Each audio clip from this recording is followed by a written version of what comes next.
Welcome to History Rewind.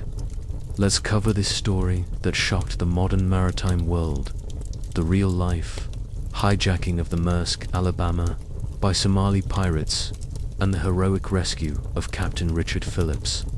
Like, share, and subscribe if you like the video, and comment at what time and from where you're watching the video. The year was 2009. The vast Indian Ocean stretched endlessly, its surface glimmering like molten glass under the searing sun. Somewhere along this expanse, an American-flagged cargo ship, the Maersk Alabama, plowed steadily through the waves. Its mission, simple enough: deliver thousands of tons of humanitarian aid to Mombasa, Kenya. But for Captain Richard Phillips, a veteran sailor with over 3 decades at sea, there was a gnawing concern in the back of his mind. The ship would soon pass through one of the most dangerous waters on Earth waters, plagued by pirates. To understand the gravity of what was about to unfold, we need to take a step back and look at the world the pirates came from. Somalia, a nation that had been broken for decades, since 1991, when its government collapsed. Somalia had been in a spiral of lawlessness, famine, and civil war. Warlords carved the country into fiefdoms. For ordinary Somalis, opportunities were almost non-existent.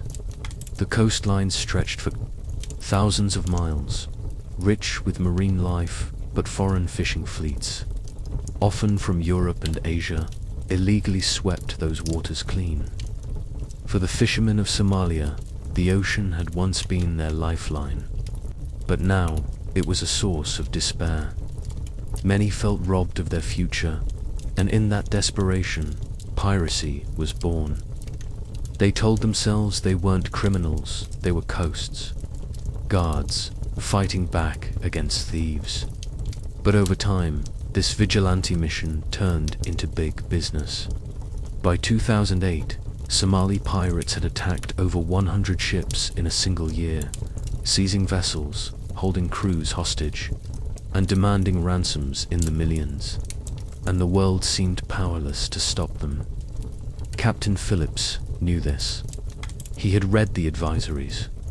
He had drilled his crew on anti-piracy procedures. Razor wire was wrapped around the ship's rails, fire hoses were ready to blast, and the crew was prepared to retreat to a secure room if the unthinkable happened. Still, there was only so much you could do against men who had nothing to lose. April 8, 2009. The sun rose over the Alabama as it sailed about 240 nautical miles off the Somali coast. It was a routine day, or so it seemed. Then the call came. From the radar room to small blips, moving fast. At first glance, they could have been harmless fishing boats. But when binoculars were raised, the truth was clear. These weren't fishermen. They were armed men in a small skiff, gunning their engine at full throttle toward the massive cargo ship. "Brace for attack," Phillips ordered. The crew scrambled into action. The Alabama wasn't built for combat. It had no weapons. Its only defense was speed, maneuvering, and water hoses. The engines roared as Phillips ordered evasive, zigzagging patterns, trying to create waves big enough to swamp the smaller boat. Fire hoses blasted arcs of seawater, but the pirates were determined. They pushed through, bullets pinging off the metal hull as they fired their AK-47s into the air, screaming threats. Hours seemed to compress into minutes as adrenaline surged, and then thud, a ladder hooked onto the ship's side. A second later, 4 barefoot men, lean and wiry, scaled the towering steel wall like cats. The Maersk Alabama was no longer alone. It had been boarded. The pirates stormed the deck, weapons raised. Their leader was a young man named Abduwali Muse. He was just 18 years old, though some say younger, yet his eyes held the hardened look of someone who had grown up with war. With him were 3 accomplices, just as young, just as desperate. Their plan was simple: seize control, steer the ship toward the Somali coast, and demand millions in ransom. But what they didn't expect was resistance. The crew of the Alabama fought back, using every ounce of cunning and courage. They cut power to the ship, plunging it into darkness. They outnumbered the pirates, and in a bold move, they captured one of them, tying him up. But the situation quickly turned into a dangerous standoff. The pirates had something more valuable than the ship they had. Captain Richard Phillips with their prize hostage. The pirates abandoned the Alabama and retreated into one of its lifeboats, an enclosed, bright orange capsule bobbing on the waves. Inside that lifeboat, the tension was suffocating. Imagine it, a space barely big enough for 5 men, sealed tight under the blazing sun, drifting in the vastness of the ocean. Every second stretched into eternity. Phillips sat there, unarmed, surrounded by teenagers with assault rifles. They barked demands, slapped him around, tried to break his will. At times, they argued among themselves about money, about escape, about whether to kill him. Phillips, for his part, stayed calm, at least pretended to. He spoke to them, reasoned with them, even offered his own life in exchange for his crew's safety.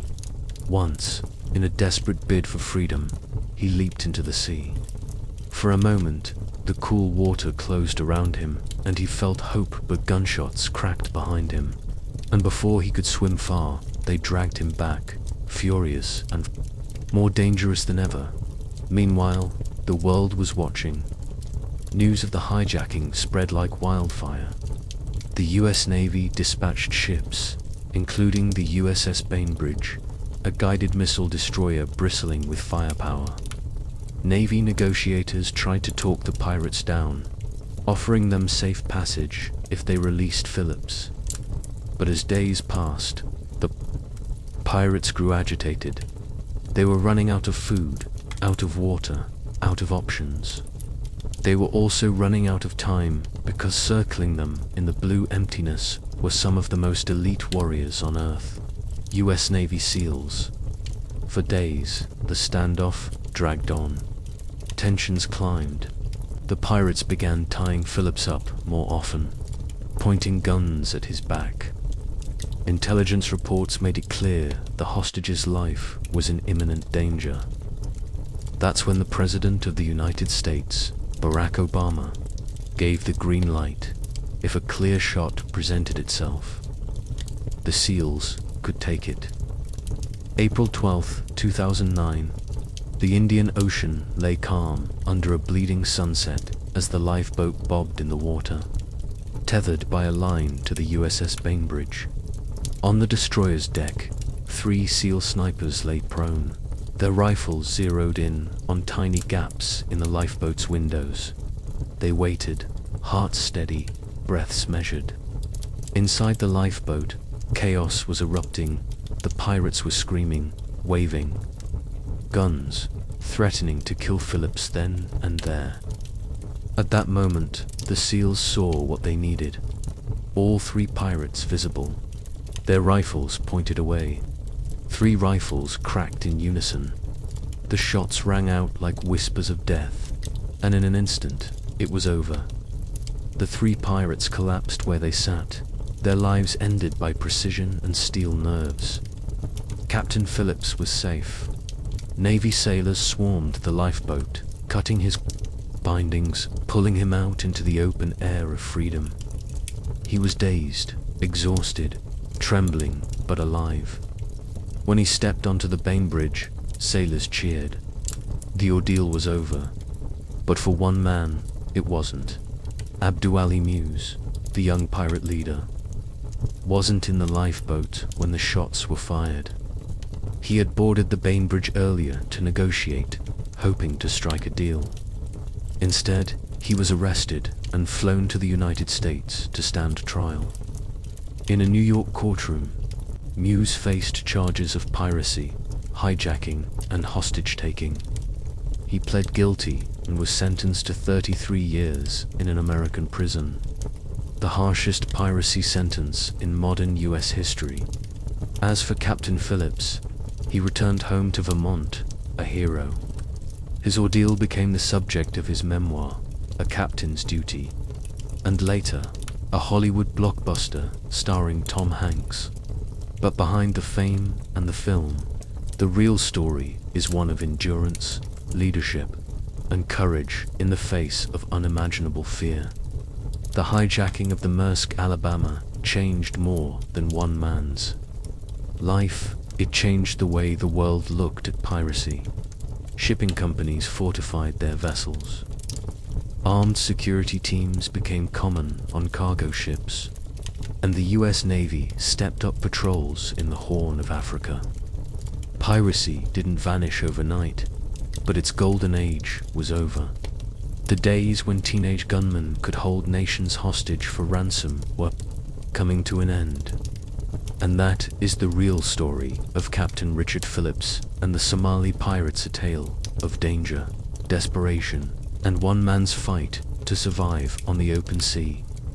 Like, share, and subscribe if you enjoyed this story, and don't forget to comment what time you're watching and where you're tuning in from. Until next time, this is History Rewind.